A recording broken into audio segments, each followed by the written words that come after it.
আলোচিত ঝিনাইদহ জেলার 150 বিঘা সম্পত্তির উপরে 7টি পুকুর। আপনারা ভিডিওটি না টেনে অবশ্যই শেষ পর্যন্ত সঙ্গে থাকবেন। এখানে দূর দূরান্ত থেকে হাজার হাজার মানুষ কেন ছুটে চলে আসেন এবং এখানে আসার সম্পূর্ণ ঠিকানাটি এই ভিডিওর মাধ্যমে আপনাদের জানিয়ে দেব ইনশাআল্লাহ।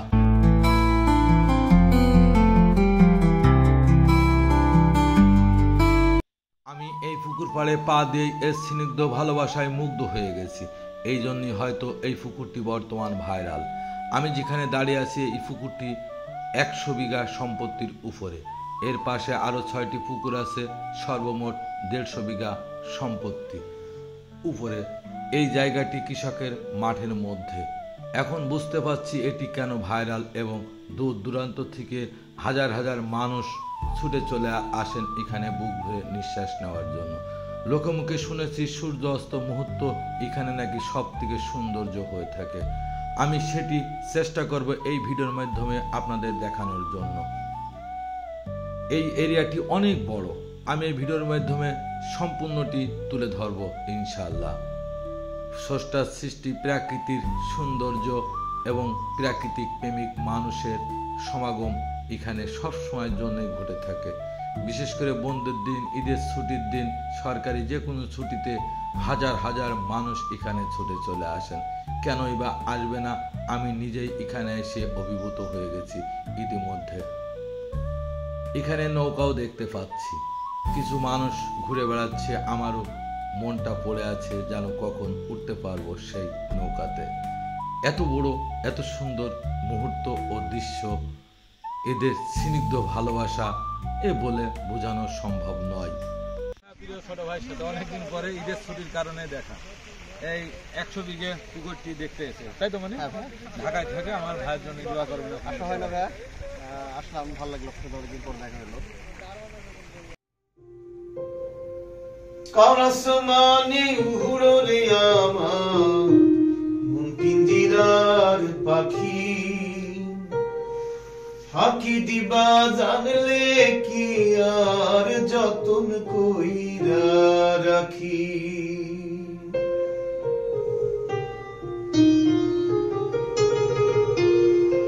কারাসমানে উড়রে আমার মন পিঞ্জিরার পাখি, ফাঁকি দিবা জানলে কি আর যতন কইরা রাখি। তুমি জানো কি না জানি রে বন্ধু, জানো কি না জানি, তবে কি আর কুল হারাইয়া হইতাম অপমানি গো আমি। জানতাম যদি তোমার পিরিত কচু পাতার পানি, তবে কি আর কুল হারাইয়া হইতাম অপমানি।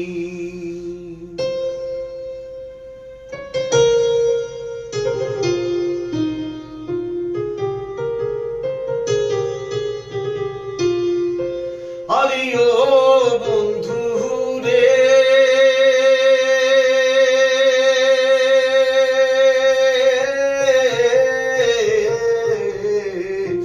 বনলতাই পিরিতি কইরা উঠে যাইয়া গাছে,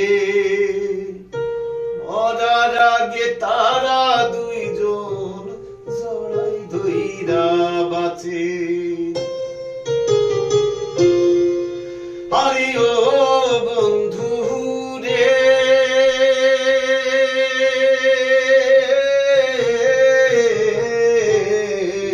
বনলতাই পিরিতি কইরা উঠে যাইয়া গাছে, মরার আগে তারা দুইজন জড়াই ধইরা বাঁচে। তুমি জানো কি না জানি রে বন্ধু, জানো কি না জানি, তবে কি আর কুল হারাইয়া হইতাম অপমানি গো আমি। জানতাম যদি তোমার পিরিত কচু পাতার পানি, তবে কি আর কুল হারাইয়া হইতাম অপমানী।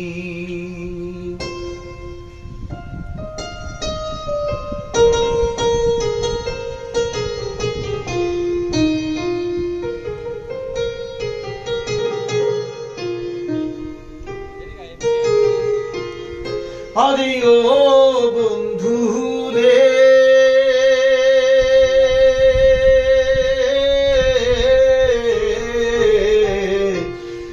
নদীর বুকে চাঁদের খেলা, জলের বুকে পাগল হাসানের বুকেতে দুঃখ সীমাহীন।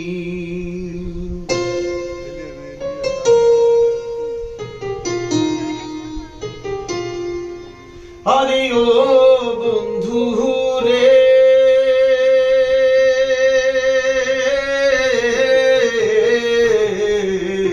নদীর বুকে চাঁদের খেলা, জলের বুকে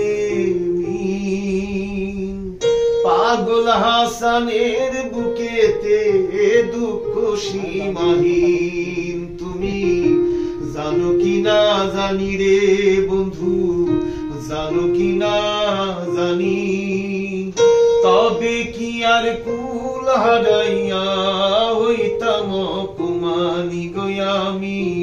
জানতাম যদি তোমার পিরিত কচু পাতার পানি, তবে কি আর কুল হারাইয়া হইতাম অপমানী। ওয়ালাইকুম আসসালাম ওয়া রাহমাতুল্লাহ। বলছে যে এই জায়গার যে পুকুরটা, এই পুকুরই তো অনেক নাম ডাক শুনছি। তো এখানে জমির পরিমাণ টোটাল কতটুকু আছে?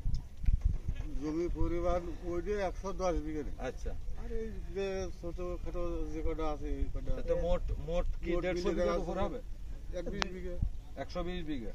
এখানে কয়টা পুকুর আছে ছোট বড় মিলে? ছোট বড় দিয়ে ধরেন 3 দিয়ে 4 দিয়ে 5টা পিছনে আর ওই একটা 6টা 7টা ছোট বড় মিলে মোট 7টা পুকুর একত্রিত হয়। এটা তো এই বিভিন্ন গ্রামের মানুষের জমি, তাই না? জি। তো বর্তমানে এখানে কি মাছ চাষ করেন কে? মাছ চাষ করছে হচ্ছে আমাদের গ্রামে মনিরু। এখানে যে বিভিন্ন রকমের যে মানুষজন দূর দূরান্ত থেকে দেখতে আসে জি। এই সুন্দর জায়গাটা, তা আপনাদের কি পরিকল্পনা আছে, স্থানীয় মানুষের জানা আছে যে এখানে কিছু করার? আপাতত এখন কিছুই করার নিয়ত নেই, এরপরে হয়তো আস্তে মানে মাছ আস্তে। চাষের পারে বেশি লোক না, তাদের মানুষ কম আসে, সেটাই আপনাকে ভালো। এরকম কিছু না এরকম কিছু না। মানে মাছ চাষে তো মানুষ আসলে ছেলে ক্ষতিদায়ক। জি জি জি, তা অবশ্যই মনে করেন তাহলে যে- এখানে আমরা যে 100 বিঘা বলে এই দিকটা চিনি, পুকুরটা চিনি, আসলে এই জায়গার পরিমাণটা 100 বিঘে না। আর এখানে পুকুর একটা, ওই একটা ধরা হয়, সেটাই 110 বিঘে। আর এ পাশে ভাই যাই বলুক, আমি আনুষঙ্গিক যেগুলো দেখছি, যদি ওই একটা, ওই বড়টা যদি 110 বিঘে, তাই তো? বড়টা যদি 110 বিঘে হয়, তো পাশে মিলে এখানে 150 বিঘের উপরে মনে হয় সম্পত্তি আছে, মোটে 7টা মিলে। হয়তো অর্থাৎ 6টা, যদি আপনার কথায় পারে, যদি ওই একটা যদি 110 বিঘা হয়, তাহলে আর এই 6টা 50 বিঘা হবে ইনশাল্লাহ। হ্যাঁ হ্যাঁ? আশা করি। তাহলে হচ্ছে গিয়ে 150 বিঘে, 100 বিঘে এটা সঠিক না, এটা হচ্ছে 150 বিঘে সম্পত্তি হবে এই ভাইদের তথ্য অনুযায়ী।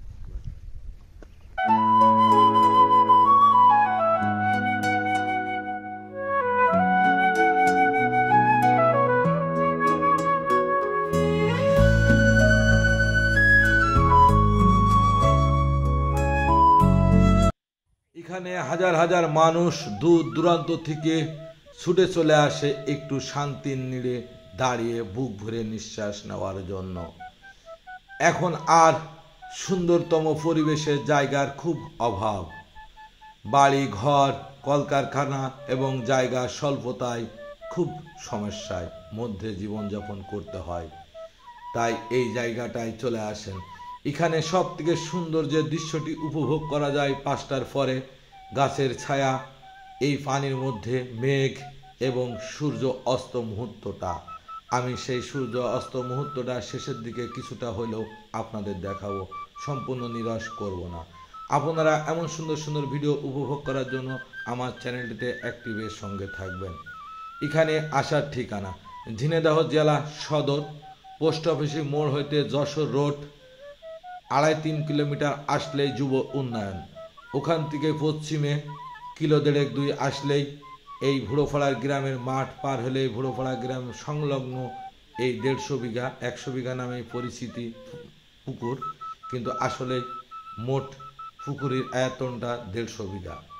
এটা অবশ্যই বাড়িবাতান গ্রামের পুকুর বা সম্পত্তি, কিন্তু ভুড়োপাড়া গ্রাম সংলগ্ন।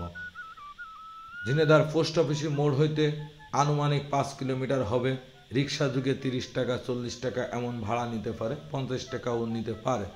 আপনারা এখানে আসবেন, যদি 5টার সময় আসেন, দুবলো ঘাসের সবুজ এর পারে বসে সূর্য অস্ত পানির মধ্যে সেই দৃশ্যটা মোহিত দেখে মুগ্ধ হয়ে যাবেন। এটা মনে হবে আপনি সেই কুয়াকাটার সূর্য অস্ত ও উদয় দেখছেন।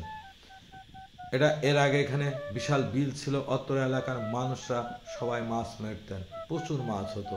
এখন সেটি আর হয় না পানি অভাবে। এখানে এসে দাঁড়াতে হয়। এখানে একটি সানবাঁধা ঘাট আছে, আপনি চাইলে হাত মুখে পানি দিতে পারেন। সুন্দরতম একটি ঘাট। এই দেখুন এখানে মোটরসাইকেল গাড়ি ঘোড়া এসে দাঁড়ায়। এটাই প্রথম স্থান। এখান থেকে পুকুরটা ভালো করে খেয়াল করুন, দেখতে পাবেন। সুন্দর একটি জায়গা, আপনাদের প্রত্যেকের আসার জন্য আমন্ত্রণ রইল।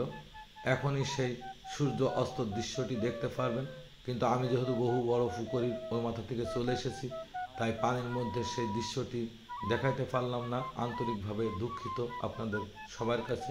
এই দেখুন, এই সূর্যটা যদি পানির মধ্যে পড়ে সেই দৃশ্যটা কেমন হতে পারে, নিচ থেকে কিছুটা অনুমান বা অনুভব করুন।